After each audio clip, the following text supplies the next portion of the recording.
বাংলাদেশ ইসলামী ছাত্র মজলিস আয়োজিত আজকের এই ক্যাম্পাস প্রতিনিধি সম্মেলনের সভাপতি বিল্লাল হোসেন, আজকের অনুষ্ঠানের মহতারাম প্রধান অতিথি, জাতীয় নেতৃবৃন্দ, সাংবাদিক বন্ধুরা, বিভিন্ন এলাকা থেকে আগত প্রতিনিধিবৃন্দ, আসসালামু আলাইকুম ওয়া রাহমাতুল্লাহি ওয়া বারাকাতুহু।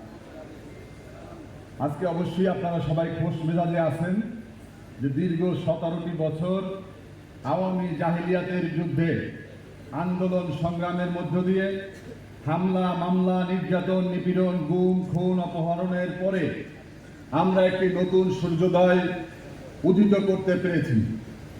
কিন্তু এই সূর্যোদয় দিয়ে আমার আগের বক্তারা বলেছেন যে এই আলো আসবে, সেই আলোতে আমাদের সমাজ সেই উদ্ভাসিত হবে না, যেভাবে আলোকিত হবে সেই আলো দিয়ে আমাদের সমাজের জন্য আমরা আন্দোলন সংগ্রাম করছি না।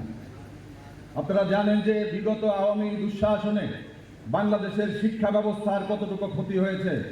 বাংলাদেশের শিক্ষানীতিকে পদদলিত করে ট্রেডিং টেলিফোন না ট্রেডিং সাইকেল চালায় বলে যেই সমস্ত বিভিন্ন ধরনের আমরা নিয়ম নীতি আমরা দেখেছি সারা বাংলাদেশের শিক্ষাঙ্গনগুলোতে সন্ত্রাস নৈরাজ্যের মাধ্যমে ছাত্রলীগের সন্ত্রাসকে আমরা দেখেছি। কিন্তু সেই অবসানের পরে আজকে আমাদের এই সমাজে গত রাত্রেও আমরা দেখেছি যে এই ঢাকা বিশ্ববিদ্যালয়ের ফজলুল্লাহ হলে সেই টর্চাল সেল নামক সেই গেস্ট রুমে একজন সাধারণ মানুষকে কিভাবে হত্যা করা হয়েছে, তাকে কত পৈশাচিকভাবে বর্বরভাবে, এটা বর্তমান সময়ে সম্ভব এই ঢাকা বিশ্ববিদ্যালয়ের ছাত্রদের দ্বারা তা আমরা কল্পনা করতে আমাদের কষ্ট হয়। বন্ধুরা, আমরা এরকম ঢাকা বিশ্ববিদ্যালয়ের ছাত্রদের দেখতে চাই না। আমরা জানি যে ঢাকা বিশ্ববিদ্যালয় সহ ছাত্র সমাজের ঐক্যবদ্ধ আন্দোলনের মধ্য দিয়ে আমরা 2024-এর 5ই আগস্ট বাংলাদেশে আমরা ফ্যাসিবাদ মুক্ত হয়েছি, গণতন্ত্র উত্তরণের জন্য আমরা নতুন পথ দেখেছি। কিন্তু এই সময় এসে ছাত্রদের হত্যার মধ্য দিয়ে তাদেরকে কলুষিত করা হবে, এটা আমরা কোনোভাবে বরদাস্ত করি না। আমরা চাই এই হত্যার সাথে যারা জড়িত তাদের ফুটেজ রয়েছে, ছবি রয়েছে, আগামী 24 ঘন্টার মধ্যে যেন তারা সবাই আইনের আওতায় আসে। সংগ্রামী বন্ধুরা আমার, আজকে আপনারা যারা এখানে এসেছেন, আজকে ছাত্র সমাজের দাবি হচ্ছে সবচেয়ে বেশি দাবি, কারণ আজকে আমাদের শিক্ষা ব্যবস্থাকে একটা বাণিজ্যিকরণ করা হয়েছে। আমাদের বেসরকারি বিশ্ববিদ্যালয়গুলো সেখানে শুধুমাত্র সেই ব্যবসা কেন্দ্রে পরিণত হয়েছে।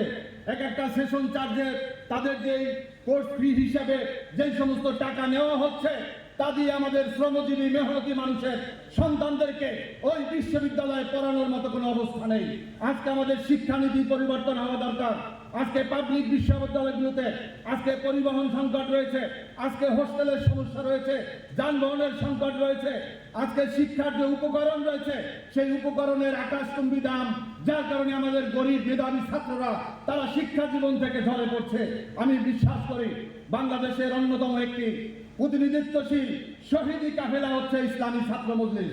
আমাদের বিগত এই 5ই অক্টোবরের আন্দোলনে বাংলাদেশ লেবার পার্টির ছাত্র সংগঠন, বাংলাদেশ ছাত্র মিশনের কেন্দ্রীয় সদস্য নাইম হাওলাদার সেই যাত্রাবাড়িতে শাহাদাত বরণ করেছে।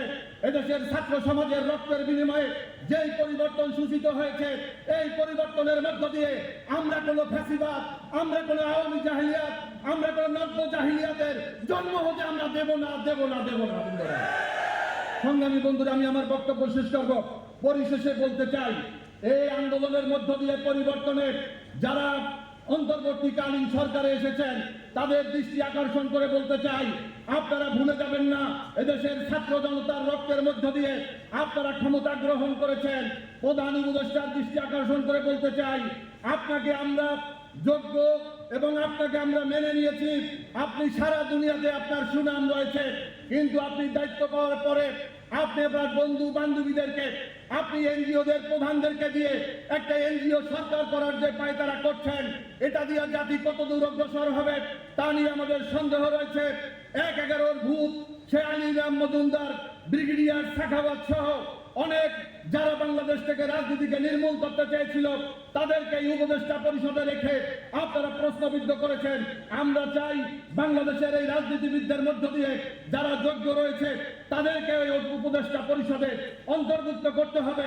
এদেশের আলেম ওলামাদের প্রতিনিধিকে নিয়ে তারপরে একটি সুস্থ, একটা গতিশীল, একটা অন্তর্বর্তীকালীন সরকার সৃষ্টি করে আপনারা সামনে এগিয়ে যাবেন। আমরা আপনাদের সাথে ছিলাম, আমরা আপনাদের সাথে থাকবো। এদেশের তৌহিদি জনতা আপনাদেরকে সমর্থন যোগাবে। আমাকে বক্তব্য দেওয়ার সুযোগ করে দেওয়ার জন্য, আমন্ত্রণ জানানোর জন্য আবারও ধন্যবাদ জানিয়ে আমার বক্তব্য শেষ করছি। ওমা আলাইনা ইল্লাল বালাগ। বাংলাদেশ জিন্দাবাদ, বাংলাদেশ লেবার পার্টি জিন্দাবাদ, বাংলাদেশ ইসলামী ছাত্র মজলিস জিন্দাবাদ।